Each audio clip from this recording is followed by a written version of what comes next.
A woman's choice to remain childless shakes the foundation of tradition and society. In the bustling heart of Nairobi, Wanjiku moved through the streets with effortless grace.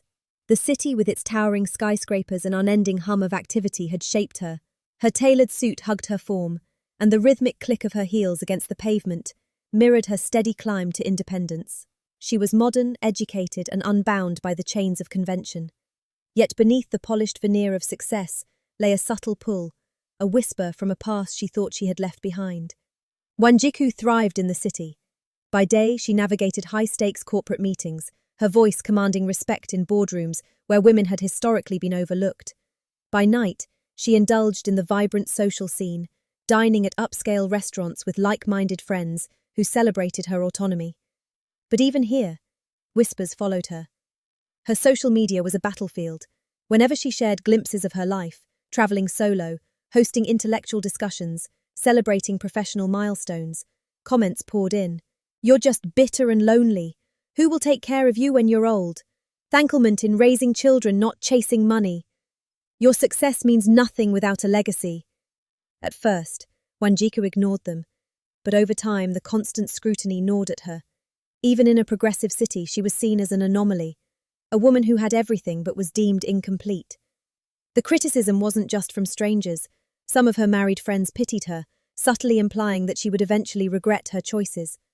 The pressure became unbearable. The very city that had once felt like her sanctuary now felt like a prison of expectations and judgment. She had built a life of success, yet it seemed to come at the cost of relentless scrutiny. Seeking solace, she decided to return to the village, believing she could find peace there, away from the digital noise and societal expectations of Nairobi. The journey back to her village was long and winding. As the paved roads gave way to dusty paths, the air grew heavier with the scent of earth and tradition. The village had not changed. The same red clay paths, weathered by time, stretched out like veins of history. Children ran barefoot, their laughter punctuating the quiet hum of village life. Elders sat beneath the shade of ancient baobab trees, their conversations carried by the breeze. But amidst this timeless tableau stood a stark contrast, the modern stone house Wanjiku had built for her parents. Its clean lines and sturdy structure reflected her success, a monument to the life she had created. Mama Wanjiku waited inside the house, her hands busy weaving a basket. She wore a traditional Kikuyu shuka, its vibrant patterns a testament to the family's heritage. Her face bore the marks of a life lived in devotion to her family and the unyielding traditions of her people. As the sound of Wanjiku's footsteps drew nearer, her heart clenched with a mixture of anticipation and unease. This was the daughter who had left, the one who had chosen a life so far removed from the village's expectations. When Wanjiku entered, the room seemed to shrink under the weight of unspoken words. Mama Wanjiku rose slowly, her eyes scanning her daughter. The polished exterior, the confidence, the unfamiliarity. This was no longer the girl who had left years ago. This was a woman who had forged her own path. "Wanjiku," Mama Wanjiku began, her voice trembling with emotion. "You have built a life for yourself, a fine life. But have you forgotten what it means to be part of this family? To carry the legacy forward?" Wanjiku held her mother's gaze. "Mama, I have not forgotten. But I have chosen a different path. My life is my own to shape." News of Wanjiku's return spread like wildfire. The villagers' whispers grew louder with each passing day. Her absence had always been a topic of gossip, but her decision to remain unmarried and childless turned her into a pariah. "She defies our ways," muttered Nyambura, a neighbor known for her sharp tongue. "What kind of woman chooses a life without children?" But Wanjiku was not without allies. Her childhood friend Shiro, now a mother of 3, defended her. "She chooses her path as I chose mine," Shiro told the women gathered at the river. "Isn't that what we all deserve? The choice?" The question lingered, uncomfortably pressing against the weight of long-held beliefs. Wanjiku had left the city to escape judgment, but she found herself in the same storm, just with different voices. In the village, the whispers were not in comment sections, but spoken behind her back, at gatherings, and in hushed conversations between elders. A. The very home she had sought peace in now suffocated her just as much as the city had. The elders' frustration reached its peak. Beneath the shade of the sacred fig tree, they gathered to discuss Wanjiku's defiance.